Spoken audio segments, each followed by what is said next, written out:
ایک شخص گلی گلی پھر کر آواز لگا رہا ہے کہ کسی کو بازار سے کوئی سودا سلف منگوانا ہے تو بتا دے۔ کبھی کہیں اور کبھی کسی گلی میں کسی گھر کا دروازہ کھلتا ہے اور دروازے کی اوٹ میں کھڑی خاتون اپنی ضروریات بیان کرتی ہے۔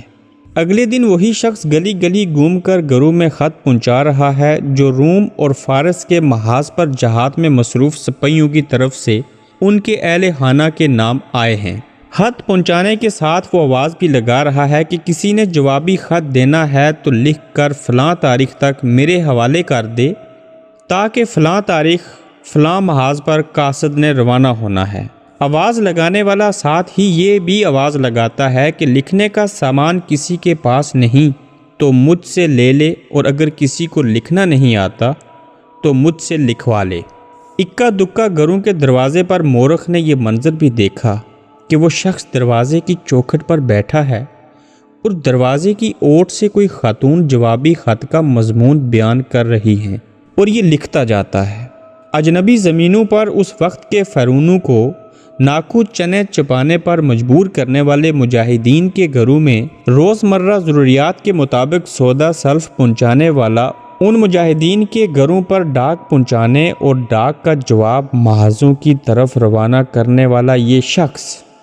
اس وقت کا امیر المومنین عمر بن خطاب تھے۔ ہمارے پیارے امیر المومنین عمر بن خطاب رضی اللہ تعالی عنہ۔ یہ اس دور کی بات ہے جب لوگ سچے، جب مسلمان ایمان والے اور امیر المومنین عمر بن خطاب جیسے لوگ ہوا کرتے تھے۔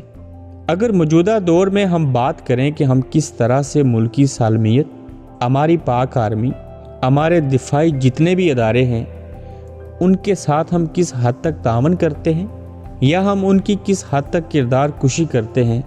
اگر ہر کوئی شخص اپنے ضمیر میں، اپنے گربیان میں جھانک کر دیکھے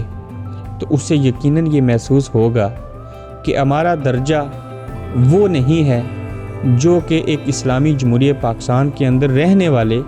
مسلمانوں کا اور پاکستانیوں کا ہونا چاہیے۔ ہم کردار کشی میں اپنا کوئی ثانی نہیں رکھتے، ہم سوچوں میں منفی سوچ رکھتے ہیں اور مثبت چیزوں کو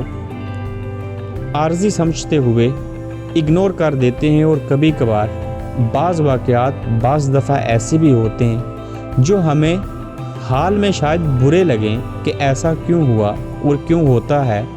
مگر ہو سکتا ہے کہ اس کے دور رس نتائج ہوں اور مستقبل میں وہ چیز ہمارے لیے ہی بہتر ہو، اور پھر ایسے بھی ہوتا ہے کہ وہ بہتری ہو بھی لیکن شاید آپ کو نظر نہ آئے۔ یعنی کہ ملک کے جو تھنک ٹینک ہوتے ہیں، جو ادارے ہوتے ہیں، ان کا اپنا کام ہوتا ہے۔ یہ الگ بات ہے کہ ہم امیر المومنین عمر بن خطاب تو نہیں بن سکتے، لیکن کم از کم ان کی راہ کے اوپر چلنے کی کوشش ضرور کرنی چاہیے۔